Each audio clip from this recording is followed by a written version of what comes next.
ये जो 5 क्लास थी अब तक की, वो सिर्फ़ बेसिक था, पंचांग के बारे में और दूसरा बेसिक चीज़ें थी।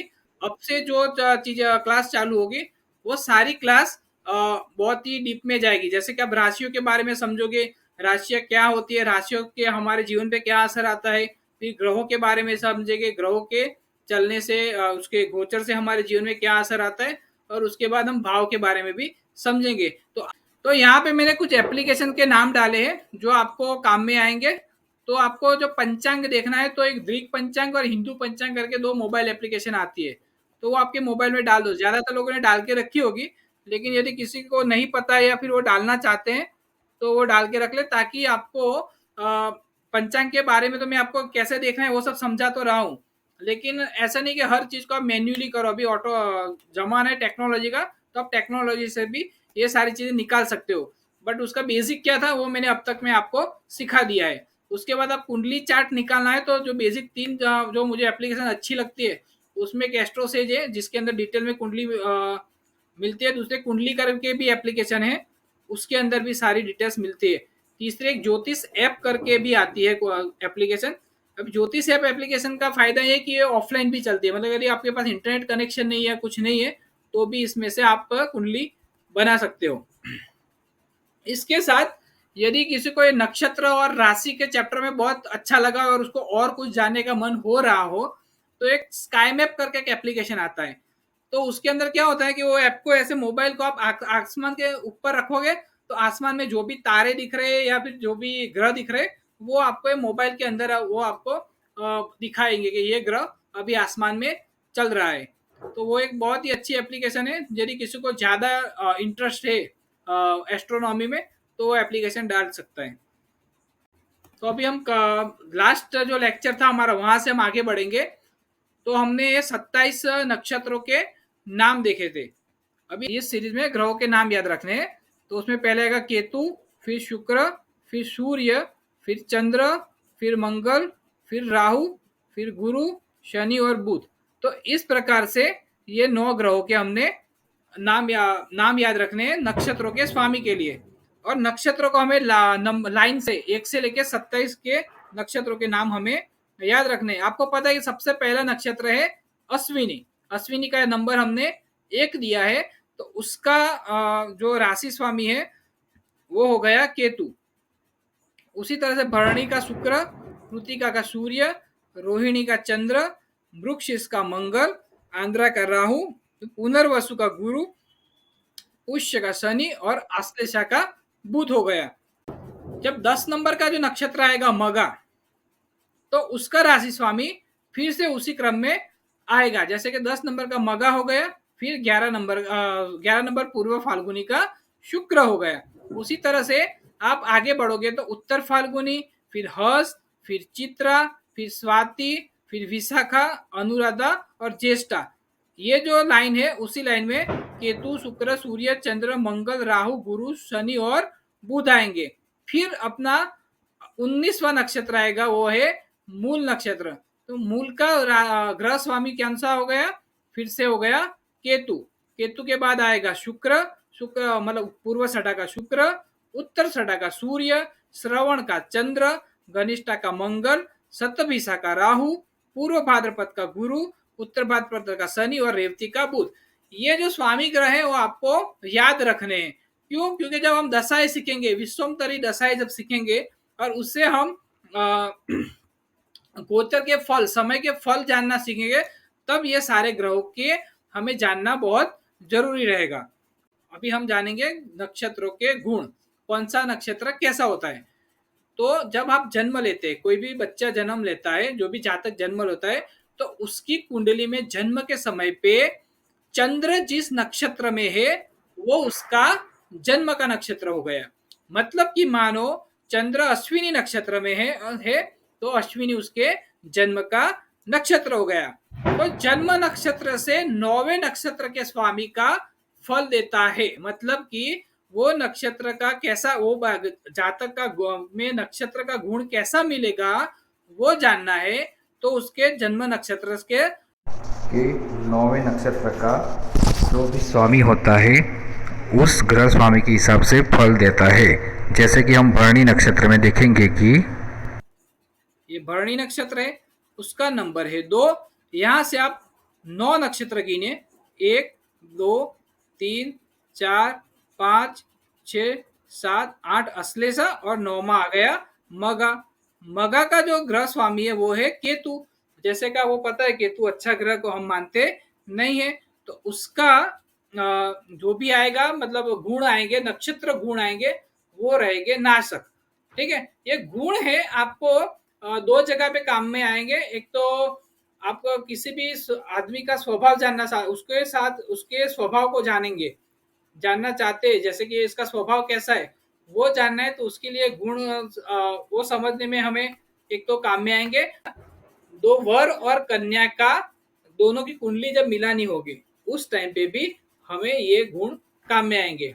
अभी एक तीसरा एग्जांपल लेते हैं श्रवण नक्षत्र का। तो यहाँ पे ये नक्षत्र है श्रवण। श्रवण नक्षत्र से 9वां नक्षत्र आएगा 1 2 3 4 5 6, फिर एक नंबर से शुरू करना है 7 8 9। और कृतिका का जो ग्रह स्वामी है वो है सूर्य। सूर्य एक अच्छा हम ग्रह मानते हैं, तो सूर्य जब अच्छा ग्रह है तो वो सुखदायी फल देगा।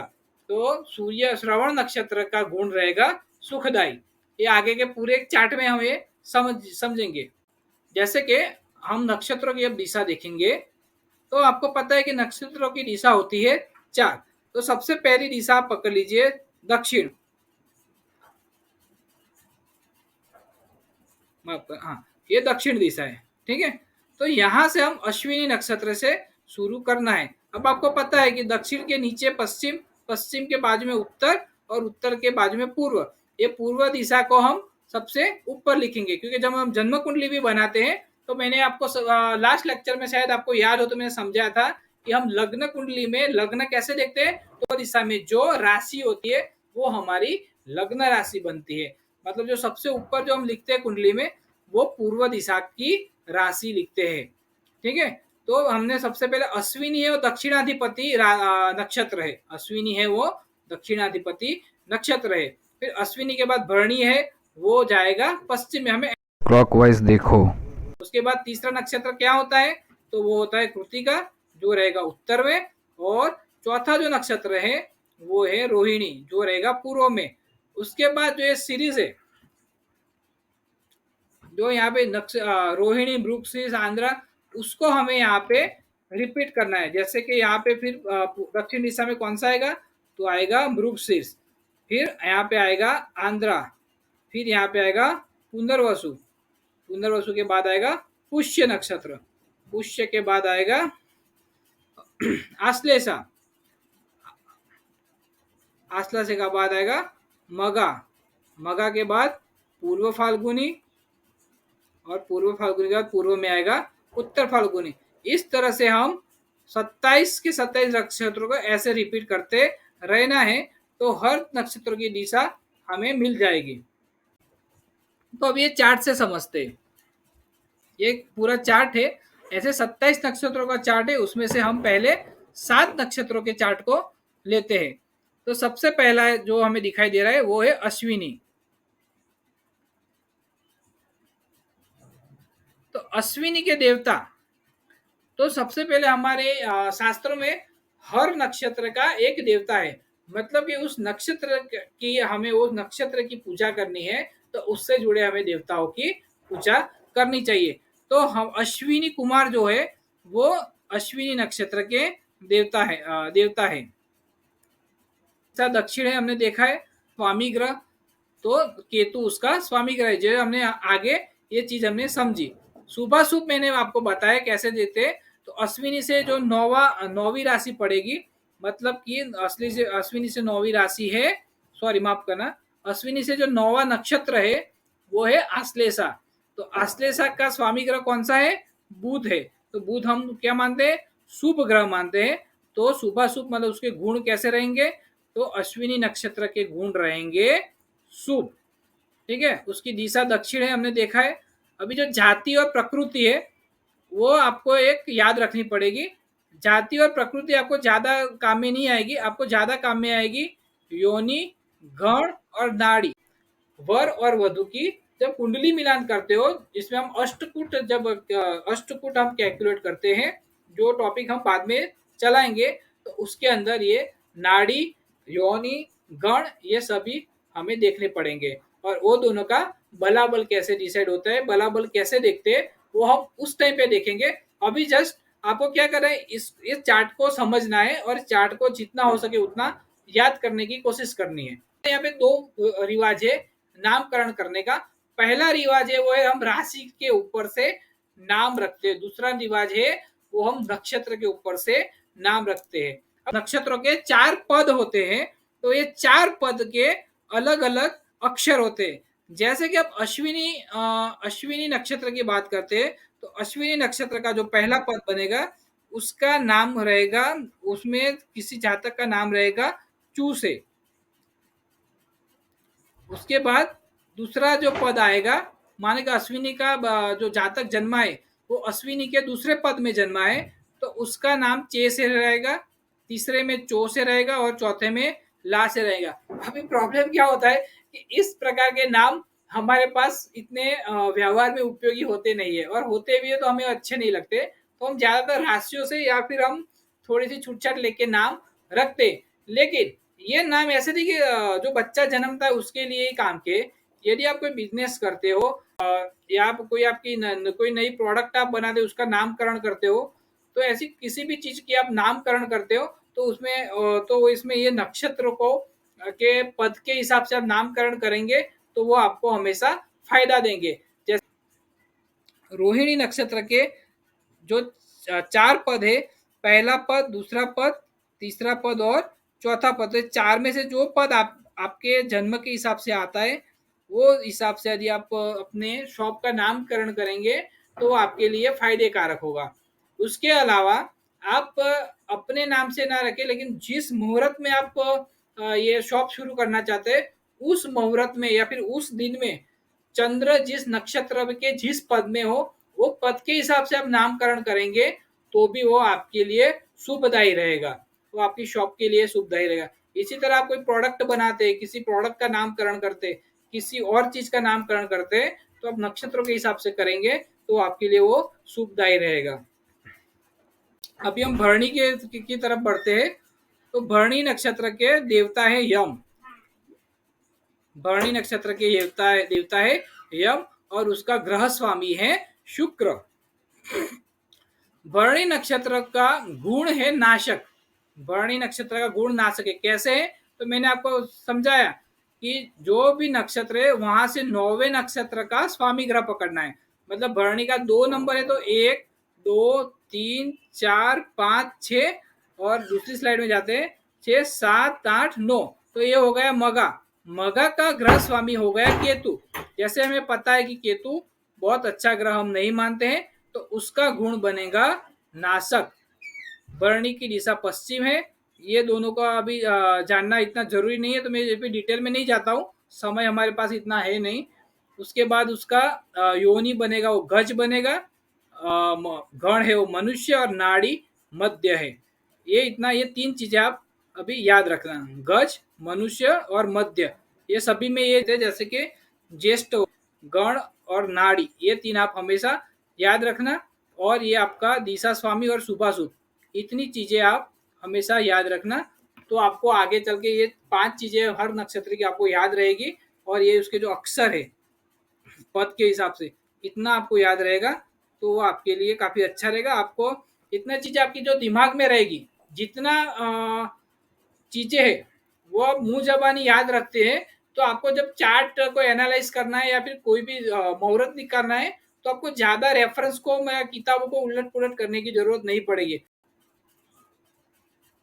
तो हम एक और किसी का पकड़ के लेते हैं, जैसे कि ज्येष्ठ हो गया। मैं सबका नहीं ले रहा हूँ, सबका एक एक करके नहीं समझा रहा हूँ, क्योंकि इसमें टाइम काफी जाएगा और इसमें समझना कुछ है नहीं, हमें सिर्फ इस कोष्टक को याद रखना है।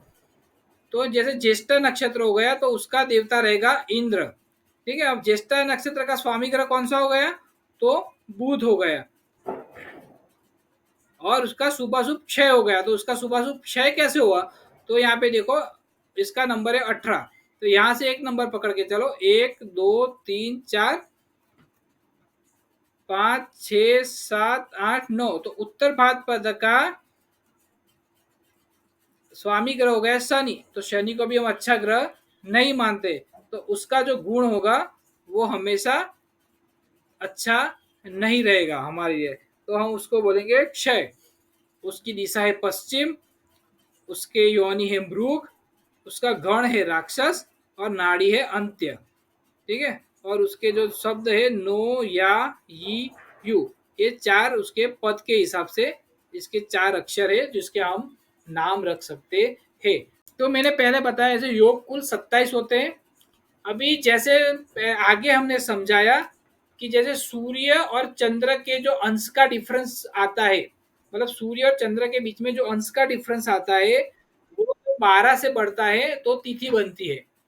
मतलब कि चंद्र के अंश माइनस सूर्य के अंश, वो 12 डिग्री तक आए, उससे ऊपर जाएंगे तो पहली तिथि बनेगी। 24 डिग्री से ऊपर जाएंगे तो दूसरी तिथि बनेगी। मतलब कि जब तिथि की बात करते हैं तो सूर्य और चंद्र के अंश मान को हम माइनस करते हैं, बाद बाकी करते हैं, लेकिन सूर्य और चंद्र के दोनों के अंशमान को हम जोड़ते हैं तो उसको हम योग कहते हैं। योग का मतलब ही जोड़ना होता है, एक से ज्यादा चीजों को जब जोड़, तो सूर्य और चंद्र के जब अंशमान को जोड़ते हैं तो योग बनते हैं। और सूर्य और चंद्र के योग भी 27 होते हैं, और ये योग के नाम इस प्रकार है। सबसे पहला योग है वो विषकुंभ है, पहला योग है वो विषकुंभ है। उसके बाद जो बनेगा वो प्रीति बनेगा। तीसरे का नाम है आयुष्यमान। जो नाम से ही पता चलेगा कि योग कैसा है, मतलब आयुष्यमान है मतलब कि ये योग अच्छा है। सौभाग्य तो अच्छा है, शोभन है तो अच्छा है। अभी अति गंड नाम ही खराब है तो ये योग अच्छा नहीं है। सुकर्मा अच्छा है, द्वितीय अच्छा है, शूल अच्छा नहीं है। गंड भी अच्छा योग हम नहीं मानते हैं। वृद्धि मतलब कि बढ़ना, मतलब ये योग अच्छा है। ध्रुव अच्छा है, व्यघात अच्छा नहीं है, हर्षण बहुत अच्छा भी नहीं है बुरा भी नहीं है, वज्र भी अच्छा नहीं है, सिद्धि अच्छा है, व्यतिपात व्यतिपात मतलब मानसिक अशांति, ये भी अच्छा नहीं है, वरियान बहुत अच्छा भी नहीं बहुत बुरा भी नहीं, परिग अच्छा है। शिव का मतलब होता है कल्याण, सिद्ध से सिद्ध यो ये सिद्ध को भी अच्छा मानते हैं। साध्य भी एक अच्छा है, शुभ अच्छा है, शुक्ल अच्छा है, ब्रह्म अच्छा है, इंद्र अच्छा है, लेकिन वैद्युति अच्छे योग में माना जाता नहीं है। तो ये कुल 27 प्रकार के योग है। मैं आपको ये 27 प्रकार के योग के अब नाम याद रखते हैं तो बड़ा अच्छा है, नहीं भी रखते तो कोई इश्यू नहीं है, क्योंकि मैं आपको जो अभी जो सिखा रहा हूँ, जो ज्योतिष में कुंडली का जो सिखाने जा रहा हूँ, उसमें योग इतने काम में आएंगे नहीं। और जब आप ऑनलाइन कोई भी चार्ट निकालोगे तो उसमें वो बाय डिफॉल्ट योग का नाम लिख के आ जाएगा। जैसे कि मैंने बताया उसमें से वैद्युति और व्यतिपात, ये दो योग को बहुत ही खराब माना जाता है। मतलब कि किसी को आपको काम करना है और वो काम के टाइम पे कोई शुभ काम आप करने जा रहे हो और उस दिन वैद्युति या व्यतिपात योग बनता है तो वो उस दिन वो कोई शुभ काम करना नहीं चाहिए। दूसरा है विस्कुंभ और वज्र, ये पहली 3 घड़ी है। जैसे मैंने बोला एक घड़ी मतलब कितना मिनट होता है, 24 मिनट, मतलब 24 × 3 72 मिनट, मतलब एक सवा घंटे का जो पहला सवा घंटा है। मतलब विस्कुंभ या वज्र योग जब बैठता है तो बैठने से लेके पहला सवा घंटे का जो टाइम है वो टाइम पे कोई शुभ काम करना चाहिए नहीं। उसके बाद व्याघात में वही चीजें पहली 9 लिखा है, मतलब पहली 9 घड़ी तो फिर से वही 24 × 9, जो जितना मिनट आ रहा है उतना मिनट हमें छोड़ देना चाहिए। उसी तरह शूल में पहली 5 घड़ी अच्छी नहीं मानी जाती, मतलब कि 24 × 5 मतलब 120, मतलब कि ऑलमोस्ट 2 घंटा, मतलब जब से शूल बैठता है योग वहां से लेके पहले 2 घंटे तक कोई अच्छा काम या कोई यात्रा नहीं करनी चाहिए या कोई अच्छा काम नहीं करना चाहिए। घंट और अति घंट के लिए पहली 6 घड़ी, मतलब कि 144 मिनट ऑलमोस्ट 2.5 घंटे के आसपास का समय हो गया जहाँ पे हमें कोई शुभ काम नहीं करना चाहिए। अब योग को कैसे निकालते हैं, तो एक तो योग के 2-3 प्रकार है योग निकालने का, लेकिन सबसे आसान तरीका जो मुझे लगा है, लेकिन थोड़ा लंबा भी है, तो वो आसान तरीका यहाँ पे मैंने थोड़ा सा लिख के समझा है कि पुष्य नक्षत्र से सूर्य नक्षत्र तक गिने, बाद में श्रवण नक्षत्र से चंद्र नक्षत्र तक गिने, दोनों का योग करें और जोड़ने से जो संख्या मिलेगा उसका 27 से भाग करो, जो शेष बचता है वो होता है योग। तो अभी हम देखें सूर्य किस नक्षत्र में है और चंद्र किस नक्षत्र में है। तो अभी चंद्र है वो पूर्व फाल्गुनी में है,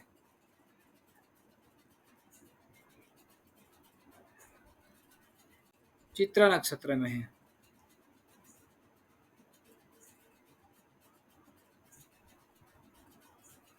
ठीक है, अभी थोड़ा पीछे चलते हैं और देखते हैं।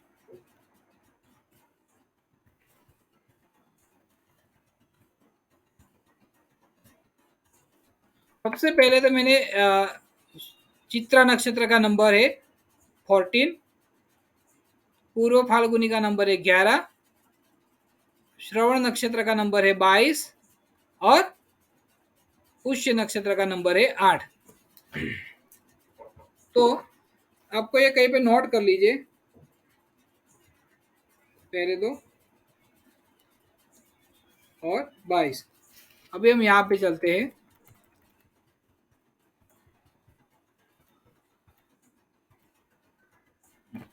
तो यहाँ पे चित्र है, तो चित्र का नंबर था अपना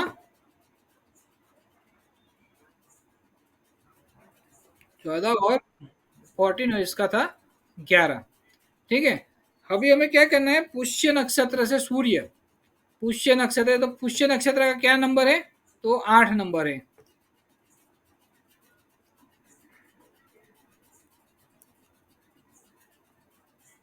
इसका नंबर है 8 और श्रवण नक्षत्र का नंबर है 22।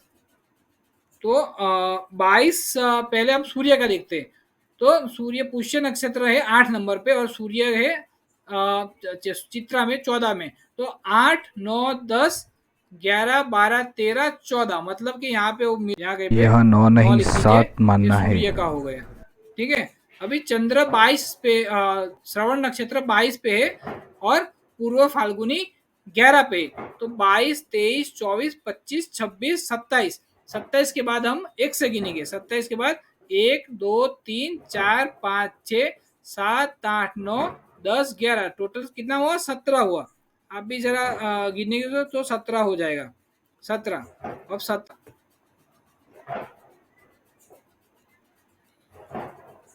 होगा और ये 17,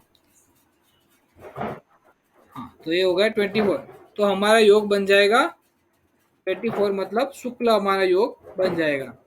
तो यहाँ पे अभी समझने की कोशिश करेंगे। तो जो पहला लाइन है वहां पे अपना शाक संवत, जो शाक वाहिनी का संवत है वो लिखा जाता है यहाँ पे।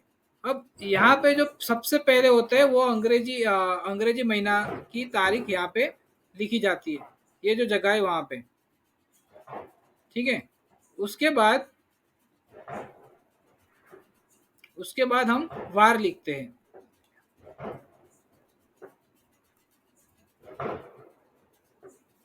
और वार के बाद आता है वो, ये जो वाला पोर्शन है वो है तिथि। तो जैसे मैंने तिथि आपको बताया कि पूनम के बाद जो तिथि शुरू होती है वो प्रतिपदा से शुरू होती है, जो कि अमास तक रहती है। और अमास के बाद भी जो तिथि शुरू होती है वो भी प्रतिपदा से हो लेके चतुर्दशी, और उसके बाद आती है पूर्णिमा। अभी ये जो पंचांग है वो इसी महीने का है, 10 अक्टूबर से लेके 24 अक्टूबर का ये पंचांग है। आज अपनी तारीख देखें तो हम अभी आज अपना जैसे कि 21 तारीख हुई है, तो ये हम यहाँ से समझने की कोशिश करेंगे। तो आज 21 तारीख है, आज वार शुक्रवार है और तिथि है एकादशी। आज हमारी तिथि है एकादशी। तो पंचांग में यहाँ पे 11 लिखा है, उसका मतलब समझने का कि ये जो ऊपर ती लिखा है ना वो तिथि को रिप्रेजेंट करता है। तो ये है एकादशी। उसके बाद यहाँ पे लिखा है घड़ी और पल, तो अभी है 30 घड़ी और 32 पल। तो जो पहला लाइन है वहां पे अपना शाक संवत, जो शाक वाहिनी का संवत है वो लिखा जाता है यहाँ पे। अब यहाँ पे जो सबसे पहले होते हैं वो अंग्रेजी महीना की तारीख यहाँ पे लिखी जाती है, ये जो जगह है वहां पे, ठीक है। उसके बाद हम वार लिखते हैं।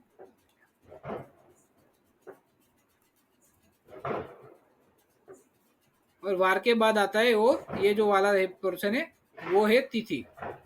तो जैसे मैंने तिथि आपको बताया कि पूनम के बाद जो तिथि शुरू होती है वो प्रतिपदा से शुरू होती है, जो कि अमास तक रहती है।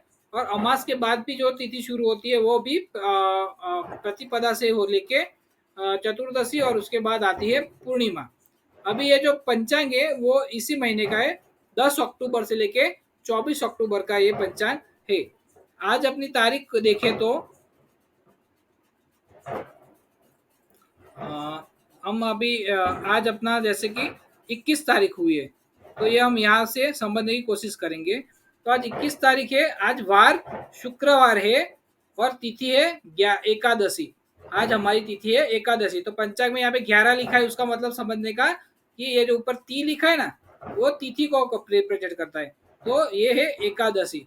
उसके बाद यहाँ पे लिखा है घड़ी और पल, तो अभी है 30 घड़ी और 32 पल, ठीक है। तो मैंने लास्ट टाइम आपको घड़ी और पल कैसे गिनते हैं समझाया था।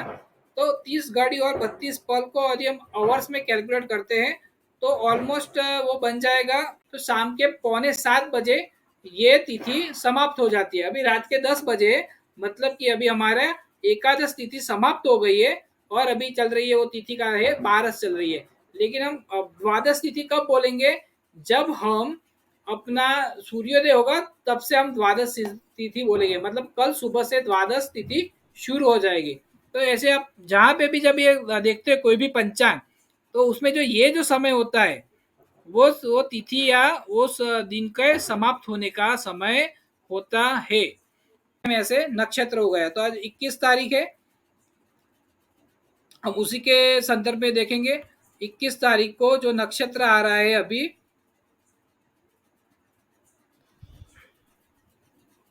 वो आ रहा है मगा। अभी मगा नक्षत्र है और वो है अभी 17 घड़ी और 1 पल के लिए रहेगा, मतलब कि 12 बजे, दोपहर के 12 बजे और 34 मिनट तक मगा नक्षत्र था। तो अभी रात के 10 बजे, तो अभी कौन सा नक्षत्र चालू हो गया, तो अभी नक्षत्र चालू हो गया है पूर्व फाल्गुनी, ठीक है। तो यदि किसी बच्चे का आप कुंडली बनाते हो तो उसमें अभी माना जाएगा पूर्व फाल्गुनी हम नक्षत्र लिखेंगे, क्योंकि हम चंद्र की गति को लिखते हैं।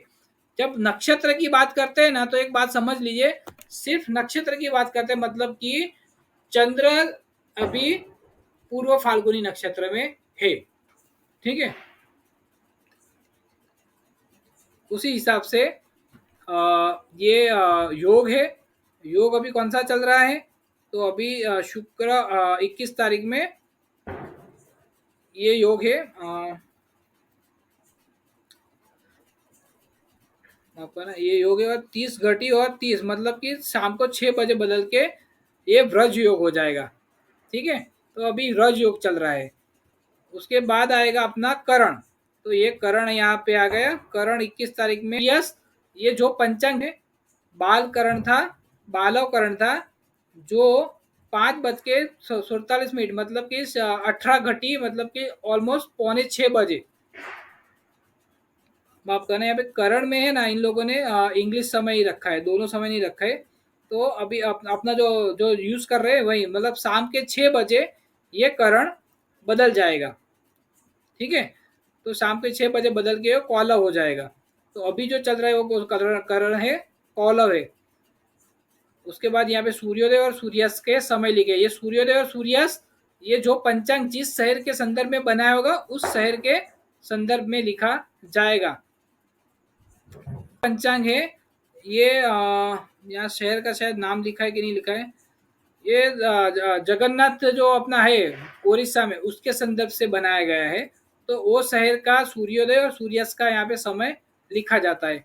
तो पंचांग हर अलग अलग शहर के अलग अलग पहले बनते थे। पहले क्या होता था कि ये जो एप्लीकेशन नहीं थी, तो हर शहर का एक अलग पंचांग होता था, क्योंकि उसमें लोकल टाइम के साथ उसको मैच किया जाता था। तो उसमें लोकल टाइम के हिसाब से भी सूर्योदय और सूर्यास्त हमेशा लिखा जाता था। तो ये जो भी सूर्योदय और सूर्यास्त लिखा है, वो जो उस जो जगह का पंचांग बना है, जो शहर के संदर्भ में पंचांग बना है, वो शहर का होता है। ये आखिरी वाला जो है चंद्रचार, चंद्रचार मतलब चंद्र का जो गोचर है उसके बारे में बता रहे हैं, और चंद्र अभी किस राशि में है वो बता रहे हैं इसमें।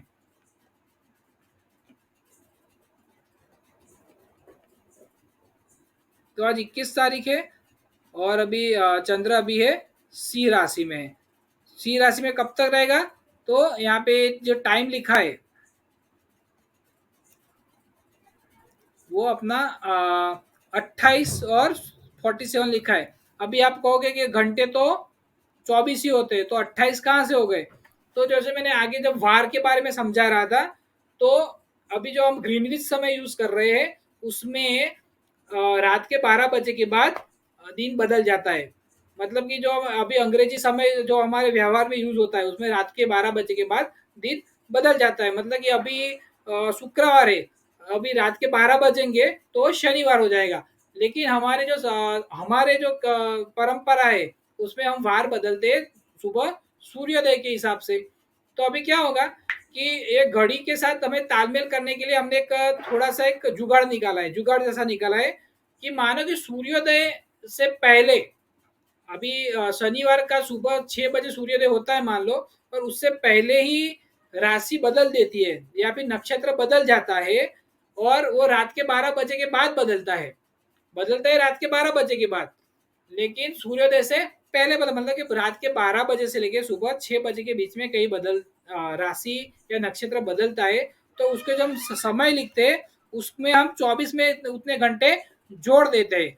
मतलब कि अभी हो गया 28 आवर्स, मतलब कि सुबह के 4 बज के और 47, मतलब सुबह के पौने 5 बजे ये चंद्र सी राशि में से कन्या राशि में जाएगा। इसको आपको कुछ इस तरीके से समझना है, ठीक है। तो ना यहाँ पे हमारा पंचांग के सारे जितने भी हमने टॉपिक्स थे वो सारे कवर कर दिए हैं। अभी जो आगे का टॉपिक आएगा वो आएगा हम, तो अभी आगे के जो टॉपिक आएंगे उसमें सबसे पहले हम राशि के बारे में पढ़ेंगे।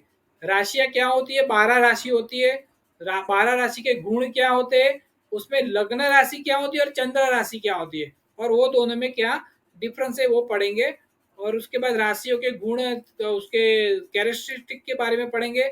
उसके बाद जो आएगा वो आएगा ग्रहों के बारे में पढ़ेंगे, और ग्रहों के बाद आएगा भाव के बारे में पढ़ेंगे।